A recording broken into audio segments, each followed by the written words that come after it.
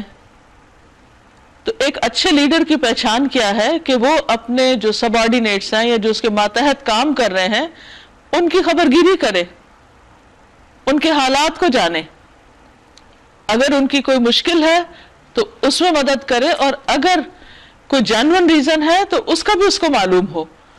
تو کہتے ہیں کہ وہ کیوں ایبسنٹ ہے, لَأُعَذِّبَنَّهُ عَذَابًا شَدِيدًا أَوْ لَأَذْبَحَنَّهُ أَوْ لَيَأْتِيَنِّي بِسُلْطَانٍ مُبِينٍ.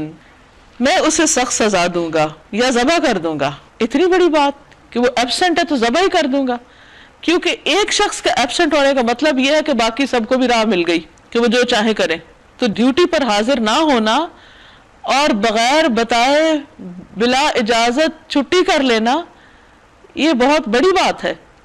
أَوْ لَيَأْتِيَنِّي بِسُلْطَانٍ مُبِينٍ, یا اسے میرے سامنے کوئی معقول وجہ پیش کرنی ہوگی, کو اپنا عذر بتانا ہوگا.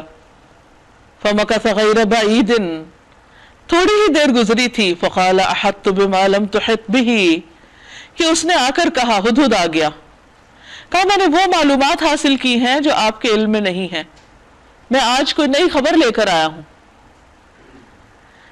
وَجِئْتُكَ مِنْ سَبَإٍ بِنَبَإٍ يَقِينٍ, اور میں سبا کے متعلق یقینی اطلاع لے کر آیا ہوں.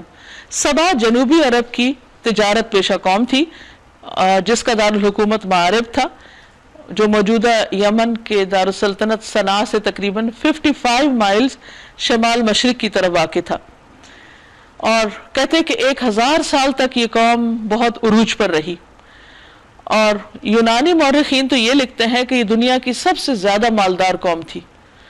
اس کی بڑی وجہ ان کی تجارت تھی, اور اس کے ساتھ ساتھ ان کا جو نظام زراعت تھا وہ بھی زبردست تھا. انہوں نے آبپاشی کے لیے جگہ جگہ بند باندھ کر پانی کا اریگیشن کا بہت زبردست سسٹم بنایا ہوا تھا.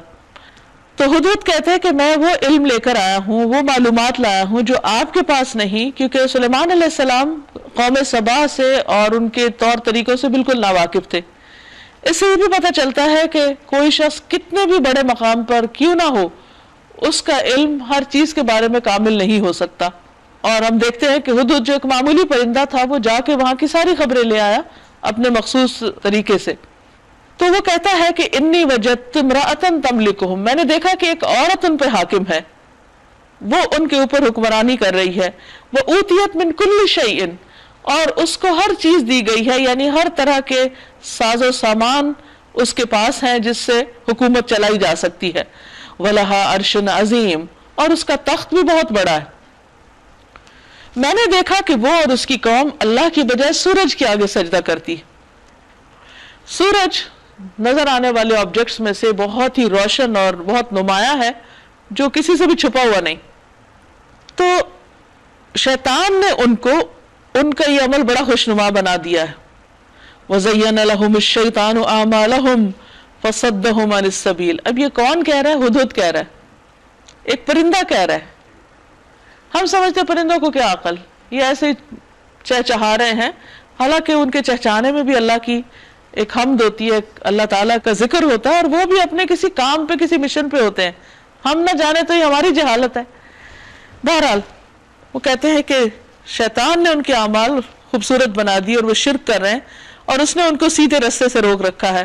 فہم لا یہتدون, تو وہ ہدایت نہیں پاتے, ان کو صحیح رستہ نظر نہیں آ رہا, ان کی آنکھوں پہ پردہ پڑ گیا.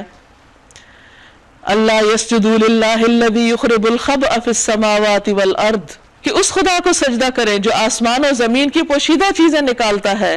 وَيَعْلَمُ مَا تُخْفُونَ وَمَا تُعْلِنُونَ, وہ سب کچھ جانتا ہے جسے تم لوگ چھپاتے اور ظاہر کرتے ہو. اللہ لا الہ الا هو رب العرش العظیم, اللہ کے جس کے سوا کوئی مستحق عبادت نہیں، جو عرش عظیم کا مالک ہے۔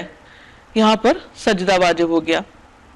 قال، سلیمان علیہ السلام نے کہا یہ ساری بات سن کر، سننظر، ان قریب ہم دیکھتے ہیں، ہم تحقیق کریں گے، اصدقت ام کنت من الکاذبین، کہ تم نے سچ کہا یا جھوٹے ہو، جھوٹ بولنے والوں میں سے ہو۔ یہ بڑی پرحکمت بات تھی کہ صرف سنی سنائے پہ یقین نہیں کر لیا، کیونکہ بعض اوقات ہمیں کوئی انوکھی بات کہیں کی پتہ چلتی ہے، کوئی بھی خبر دیتا ہے تو ہم کہتے ہیں اچھا ہاں بالکل ٹھیک ہوگا، لیکن سلیمان علیہ السلام نے کہا کہ اچھا پہلے ہم اس کے بارے میں کچھ مزید معلوم کرتے ہیں۔ اچھا، اور اس کے لیے بھی انہوں نے اس پر عدم اطمینان کا اظہار نہیں کیا، اسی کے حوالے کام کیا۔ کہا اذهب بکتابی ھذا، جاؤ میرا یہ خط لے جاؤ، فالقہ الیہم، اسے جا کے ان کے پاس ڈال دو، ثم تولی عنہم، پھر ان سے ہٹ کے کھڑے ہو جاؤ، فانظر ماذا یرجعون، دیکھو کیا ری ایکشن ظاہر کرتے ہیں، کیا رد عمل ظاہر کرتے ہیں۔ اب ہدہد حکم کے مطابق خط لے کے چلا جاتا ہے۔ قالت یا ایھا الملأ انی القی الی کتاب کریم، ملکہ بولی اے اہل دربار، میری طرف ایک بڑا اہم خط پھینکا گیا ہے، انہ من سلیمان، وہ سلیمان کی طرف سے ہے، وانہ بسم اللہ الرحمن الرحیم، اور اللہ رحمان اور رحیم کے نام سے شروع کیا گیا ہے۔ اس کا مضمون یہ ہے اللہ تعالو علیہ واتونی مسلمین، کہ میرے مقابلے میں سرکشی نہ کرو اور مسلم ہو کر میرے پاس حاضر ہو جاؤ۔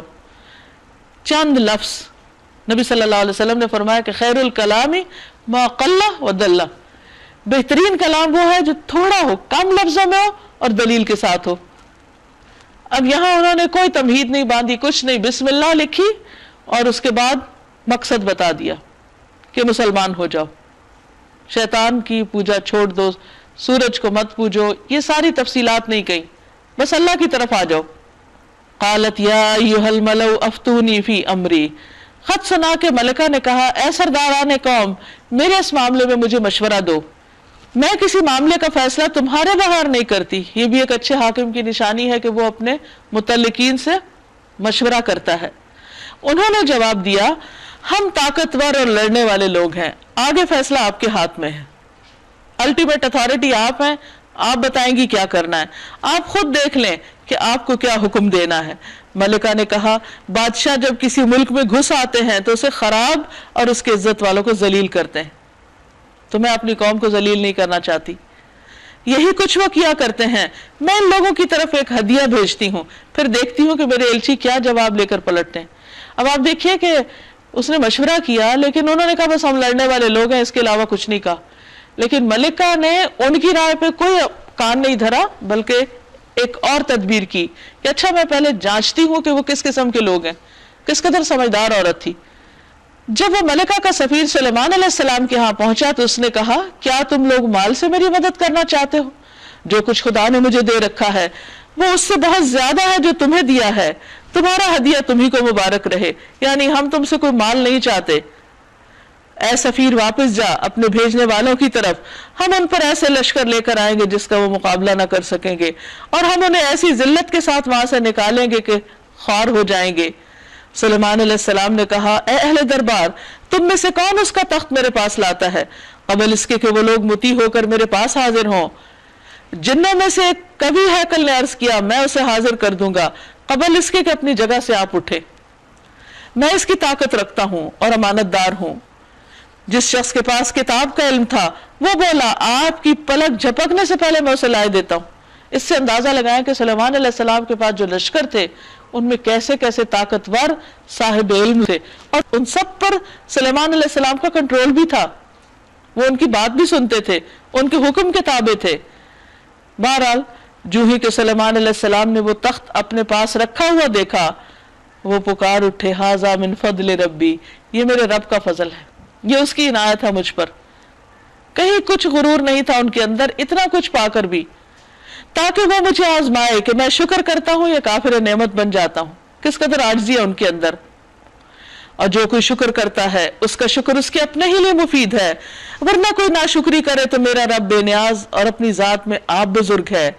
سلیمان علیہ السلام نے کہا انجان طریقے سے اس کا تخت اس کے سامنے رکھ دو اور دیکھیں کہ وہ صحیح بات تک پہنچتی ہے یا ان لوگوں میں سے جو راہ راست نہیں پاتے۔ ملکہ جب حاضر ہوئی تو اس سے کہا گیا کیا تیرا تخت ایسا ہی ہے؟ وہ کہنے لگی یہ تو گویا وہی ہے. پہچان گئی. ہم تو پہلے ہی جان گئے تھے اور ہم نے سر اطاعت جھکا دیا تھا یا ہم مسلم ہو چکے تھے.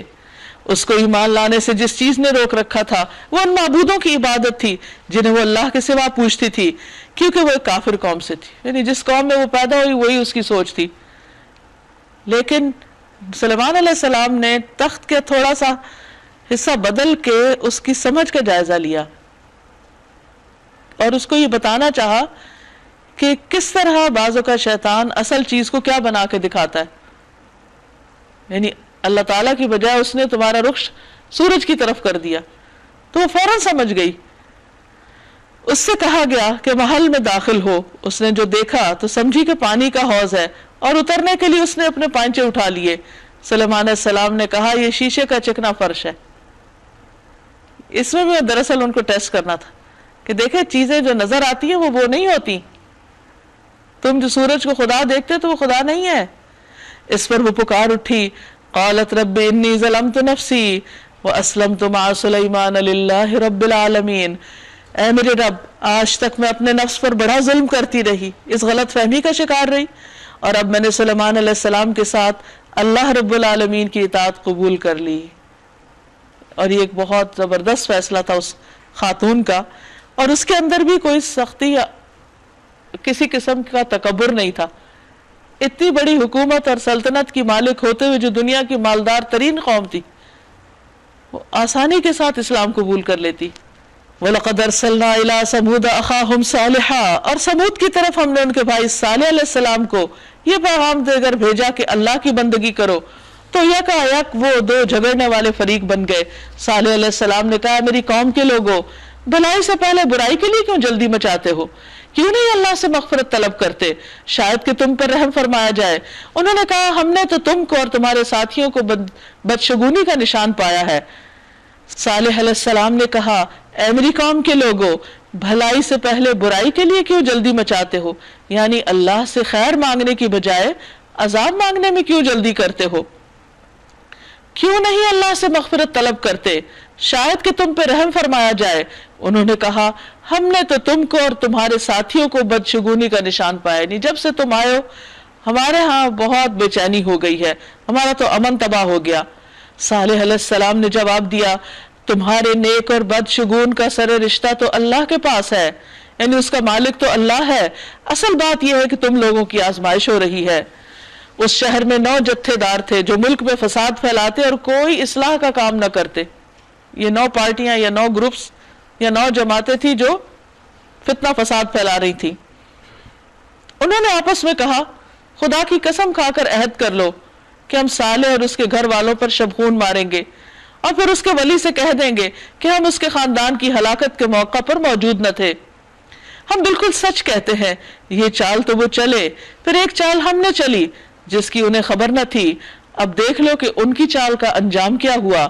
ہم نے تباہ کر کے رکھ دیا ان کو اور ان کی پوری قوم کو. وہ ان کے گھر خالی پڑے ہیں اس ظلم کی پاداش میں جو وہ کرتے تھے. اس میں ایک نشان عبرت ہے ان لوگوں کے لیے جو علم رکھتے ہیں. اور بچا لیا ہم نے ان لوگوں کو جو ایمان لائے تھے اور نافرمانی سے پرہیز کرتے تھے. اور لوط علیہ السلام کو ہم نے بھیجا. یاد کرو وہ وقت جب اس نے اپنی قوم سے کہا کیا تم آنکھیں دیکھتے بدکاری کرتے ہو؟ یعنی تم ایسا برا کام کرتے ہو جو عقل فطرت ہر اعتبار سے برا ہے. کیا تمہارا چلن یہی ہے کہ عورتوں کو چھوڑ کر مردوں کے پاس شہوت رانی کے لیے جاتے ہو؟ حقیقت یہ ہے کہ تم لوگ سخت جہالت کا کام کرتے ہو. مگر اس کی قوم کا جواب اس کے سوا کچھ نہ تھا کہ انہوں نے کہا نکال دو لوط کے گھر والوں کو اپنی بستی سے، یہ بڑے پاک باز بنتے ہیں. یعنی ان کی نیکی کا انہیں تانا دینے لگے. آخر کار ہم نے بچا لیا اس کو اور اس کے گھر والوں کو سوائے اس کی بیوی کے جس کا پیچھے رہ جانا ہم نے طے کر دیا تھا کیونکہ اس کی وفاداریاں اسی قوم کے ساتھ تھیں. اور برسائی ان لوگوں پر ایک برسات، بہت ہی بری برسات تھی وہ ان لوگوں کے حق میں جو متنبع کیے جا چکے تھے. قل الحمد للہ وسلام علی عبادہ الذین اصطفیٰ اللہ خیر اما یشرکون.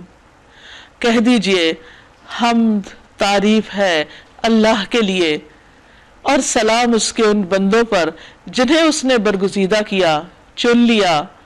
ان سے پوچھئے اللہ بہتر ہے یا وہ معبود جنہیں لوگ اس کا شریک بنا رہے ہیں. وآخر دعوانا ان الحمدللہ رب العالمین. یہاں پر ہمارا پارہ مکمل ہوتا ہے. اب آپ لوگ اگر اپنے کوئی خیالات کا اظہار کرنا چاہیں تو موسٹ ویلکم.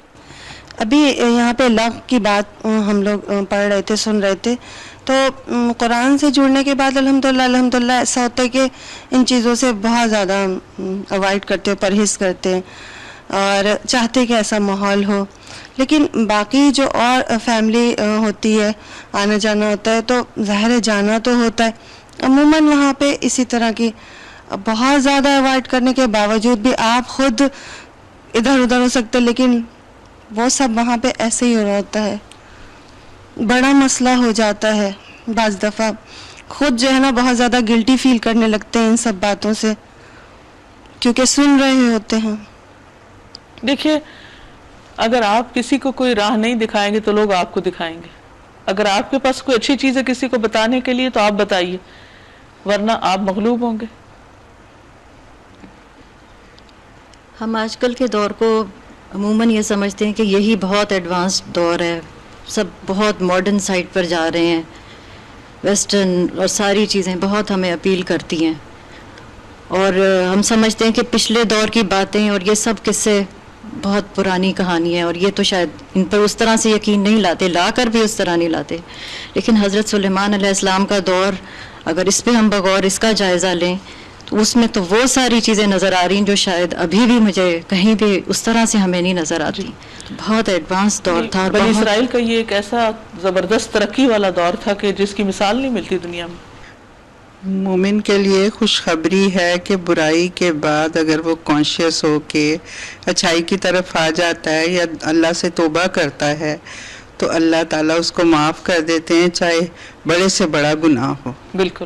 تو پھر اس زندگی کو استعمال کرنا چاہیے، وقت کو، کہ ہم بھاگیں، روزانہ ہم غور و فکر کر کے اپنی اصلاح کریں اور پچھلی زندگی کی بھی معافی مانگیں، اور جو صبح سے لے کے شام تک ہم نے کیا ہے رات کو ہم 10 منٹ کا غور و فکر کریں اور معافی مانگیں.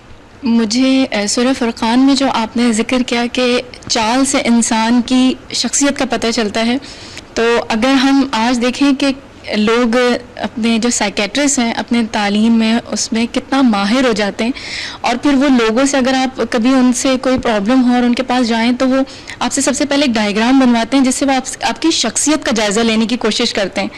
تو مجھے یہ بات اتنی اچھی لگی کہ اگر ہم قرآن کو پڑھ کر اس پہ غور و فکر کریں تو ہم اپنی ذات کا تزکیہ اس کتاب سے بھی کر سکتے ہیں کہ کس طریقے سے، مطلب اللہ پاک نے ہر جگہ ہمارے بتا دیا کہ ہمارے کس عمل میں کرنے کی وجہ سے ہمارے اندر کیا خرابی ہے اور ہمارا کون سا عمل ہمیں اچھا بتا رہا ہے. آج سورہ نمل کے پڑھنے کے بعد ایک چیز جو بہت زیادہ ریئلائز کی وہ یہ کہ آپ نے ایک حدیث کا مفہوم فرمایا کہ احسن الکلام کلا و دلا. اللہ سبحانہ و تعالیٰ نے اس کتاب میں اتنی خوبصورتی سے چند مختصر سے الفاظ میں ہمیں پورا ایک مینجمنٹ آف آرگنائزیشن پورا کمپلیٹ بتا دیا. اس کے برعکس جب میں نے اپنی اسٹڈیز چل رہی تھی تو والیومز کے والیومز ہوتے تھے اور سیم ایک ایک چیز سامنے آ رہی تھی کہ وہی چیزیں اللہ تعالیٰ نے ہمیں 1400 سال پہلے سے بتا دی ہیں، لیکن جو ہماری بدقسمتی ہے وہ یہ ہے کہ ہم اس کتاب سے دور ہیں. بالکل. ناظرین، اس کے ساتھ ہی ہمارے آج کے پروگرام کا وقت ختم ہوتا ہے. آپ سے اجازت چاہتے ہیں.